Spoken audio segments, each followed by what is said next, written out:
கோவை தெற்கு தொகுதியில் வேட்பாளராக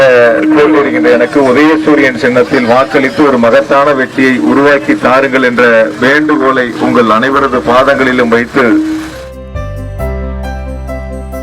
கோயம்புத்தூர் தெற்கு சட்டமன்ற தொகுதிக்குட்பட்ட கண்ணப்பா நகர் உள்ளிட்ட இடங்களில் திமுக வேட்பாளர் செந்தில் பாலாஜி தேர்தல் பிரச்சாரத்தில் ஈடுபட்டார். முதலமைச்சர் மு.க.ஸ்டாலின் தலைமையிலான அரசின் சாதனை திட்டங்களை கூறி அவர் வாக்கு சேகரித்தார்.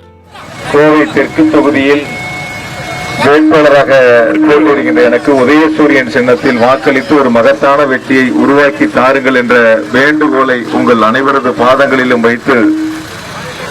கோவை தெற்கு தொகுதிகளை பொறுத்தவரை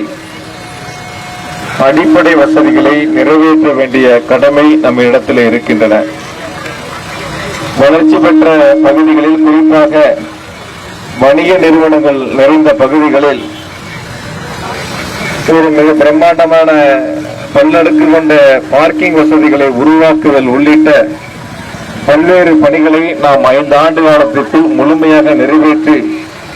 கோவையில் உள்ள 10 சட்டமன்ற தொகுதிகளில் கோவை தெற்கு தொகுதி வளர்ச்சி பெற்ற தொகுதி என்ற நிலையை உருவாக்கிட சிறப்பாக பாடுபடுவேன் என்ற உறுதியை உங்களுக்கு அன்போடு தெரிவித்துக் கொண்டு 2021ஆம் ஆண்டு ஆட்சி பொறுப்பேற்ற மாண்புமிகு முதலமைச்சர் அவர்கள் கலைஞர் மகளிர் உரிமை திட்டம், விடியல் பயணம், நான் முதல்வன், தமிழ் புதல்வன், புதுமை பெண், இல்லம் தேடி கல்வி, மக்களை தேடி மருத்துவம், 2 லட்சம் விவசாயிகளுக்கு இலவச மின் இணைப்பு, தோழி தங்கும் விடுதி, இப்படி பல்வேறு வரலாற்று சிறப்புமிக்க திட்டங்களை வழங்கியிருக்கின்றார்கள். நம்முடைய கோவை மாவட்டத்திற்கு,